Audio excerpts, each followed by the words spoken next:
Big ബോസിലേക്ക് 5 wild കാർഡുകളാണ് ഇന്നലെ എത്തിയത്. Big boss Malayalam season 7-ൽ 5-ാം ആഴ്ചയിലേക്കുള്ള പുതിയ നോമിനേഷൻ ലിസ്റ്റും പ്രഖ്യാപിച്ചിരിക്കുകയാണ്.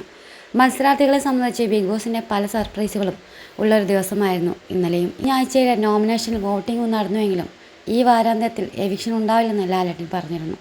അമേരിക്കൻ യാത്രയിലുള്ള അദ്ദേഹം വീഡിയോ കോൾ വഴിയാണ് വെള്ളിയാഴ്ച മത്സരാർത്ഥികളുമായിട്ട് സംസാരിച്ചത്. പകരം ഇതേ നോമിനേഷൻ ലിസ്റ്റ് അടുത്ത ആഴ്ചയിലേക്ക് തുടരുമെന്നും അദ്ദേഹം അറിയിച്ചതാണ്. എന്നാൽ നോമിനേഷൻ ലിസ്റ്റിൽ ബിഗ് ബോസ് ഇന്ന് മറ്റൊരു സർപ്രൈസുമായി എത്തിയതാണ്. കഴിഞ്ഞ ആഴ്ചയിലെ നോമിനേഷൻ ലിസ്റ്റിൽ ഉൾപ്പെടുത്താത്തവരെ പുതുതായി നോമിനേറ്റ് ചെയ്യാനുള്ള അവസരമാണ് ബിഗ് ബോസ് ഇന്ന് നൽകിയത്.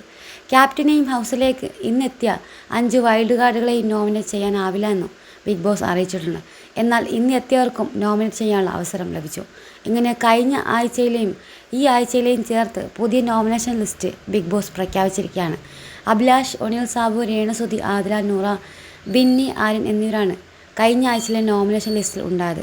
എന്നാൽ അനീഷ്, ശൈത്യ, അക്ബർ, ഷാനവാസ്, റന ഫാത്തിമ, അപ്പാനി ശരത് എന്നിവരാണ് പുതിയതായിട്ട് ലിസ്റ്റിൽ ചേർക്കപ്പെട്ടത്. ഇതിൽ ഏറ്റവും വോട്ടുകൾ ലഭിച്ചത് അപ്പാനി ശരത്തിനാണ്. 9 വോട്ടുകളാണ് ശരത്തിന് ലഭിച്ചത്. വാസ്തവത്തിൽ ക്യാപ്റ്റനായ നെവിനും വൈൽഡ് കാർഡുകളായി എന്ന് എത്തിയ 5 പേരും ഒഴികെ എല്ലാ മത്സരാർത്ഥികളും 5-ാം ആഴ്ചയിലെ നോമിനേഷൻ ലിസ്റ്റിൽ ഉൾപ്പെടുത്തിയിട്ടുണ്ട്. അതുകൊണ്ട് തന്നെ ഈ ആഴ്ച മത്സരം ഏറ്റവും കൂടുതൽ മുറുകുമെന്നും ഉറപ്പാണ്.